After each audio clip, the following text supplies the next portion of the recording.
प्रश्न तीसरा में ए बी और सी डी समानांतर दिया हुआ है, ई एफ लंबवत है सी डी पर और यह कोण ए जी ई दे दिया है 126 अंश और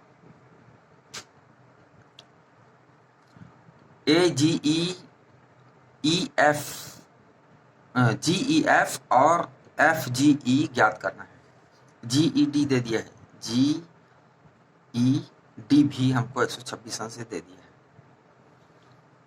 ये दोनों रेखाएं समानांतर हैं तो एकांतर अंतःकोण बराबर होंगे, इसलिए हम ए जी ई को 126 अंश मान सकते हैं।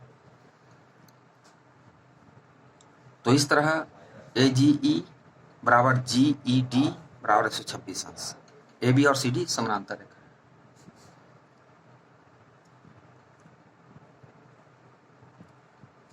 और ये कोण लंबवत है तो यहां पर आप जी ई डी को इस तरह से लिख सकते हैं, G E F plus F E D.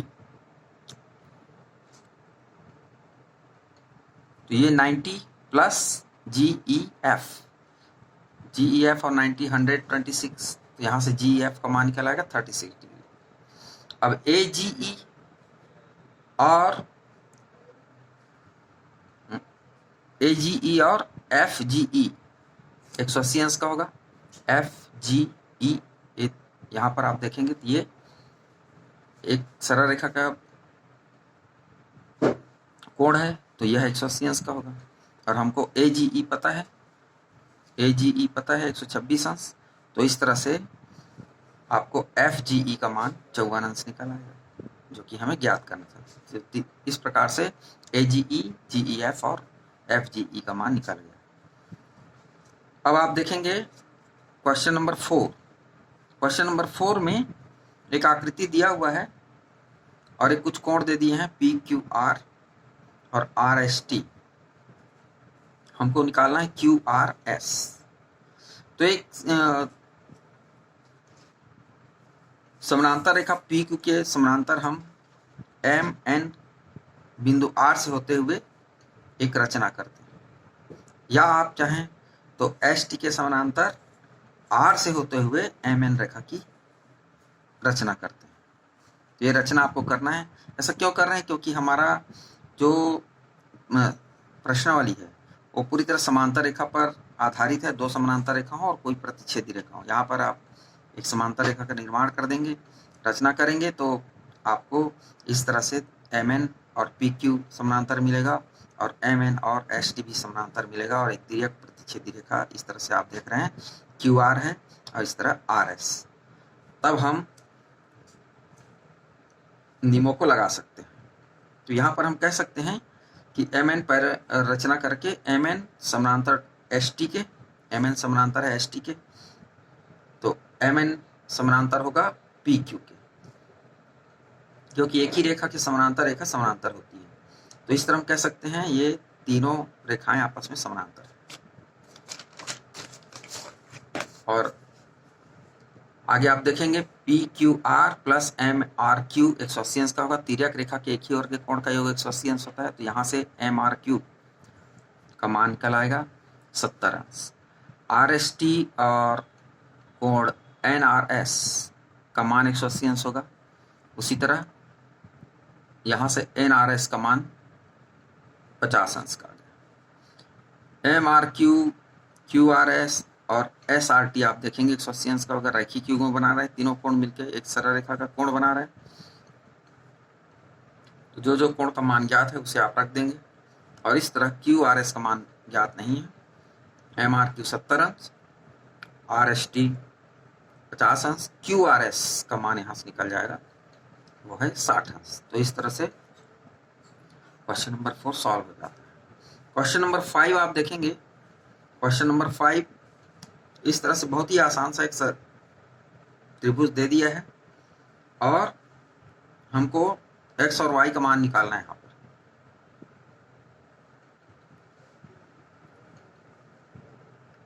तो 2 समांतर रेखाएं हैं और तिर्यक प्रतिच्छेदी रेखा यहाँ पर आप ले सकते हैं पी क्यू को, क्यू आर को ले सकते हैं, पी आर को ले सकते हैं।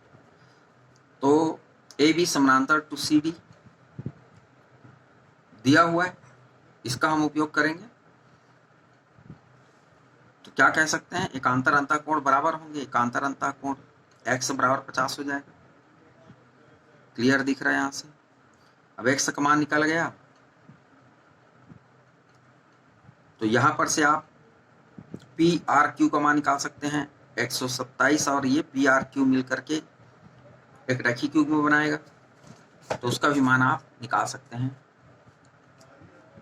y plus 50 equal to 127। A P R और पी आर डी दोनों बराबर है। ए पी आर ये पूरा ए पी आर, यहां से भी आप देख सकते हैं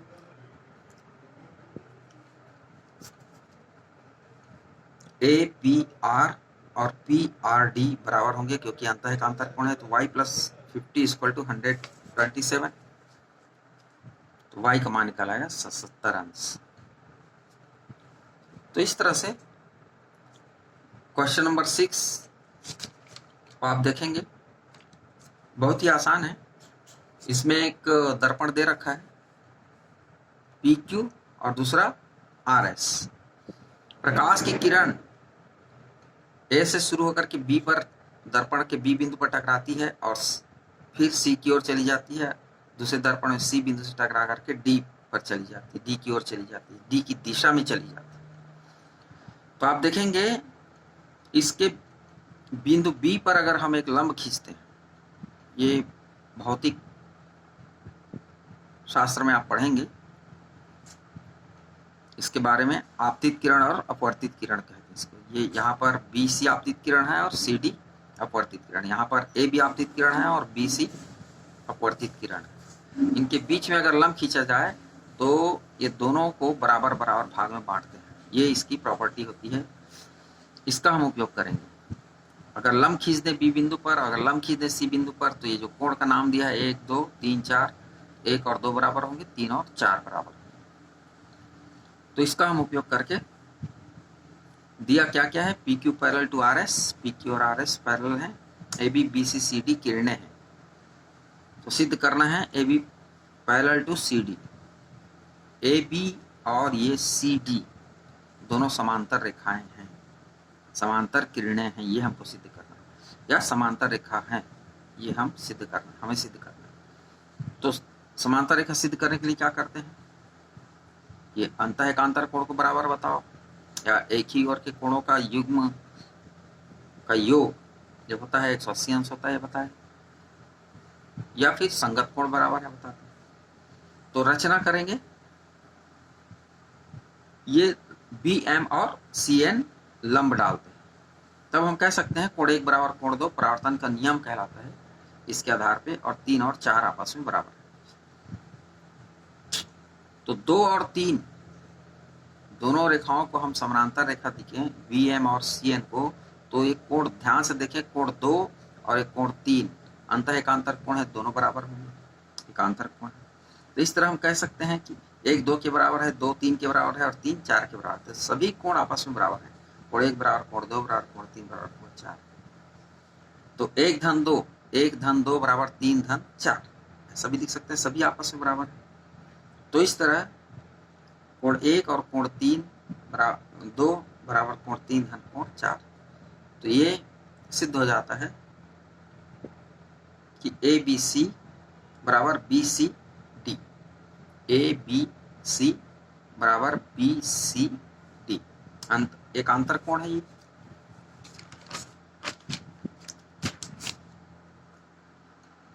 और इस तरह जब एकांतर कोण बराबर हो जाते हैं, अंतः एकांतर कोण बराबर हो जाते हैं, इन दोनों किरणों में आप देख रहे हैं 1 और 2 अंतः एकांतर कोण है, और यहाँ पर 3 और 4 अंतः एकांतर कोण। पहले हम BM और CN को लिए थे, अब हम AB और CD को ले रहे हैं। AB और CD में सिद्ध किया जा सकता है कि 1 और 2 3 और 4 के बराबर है।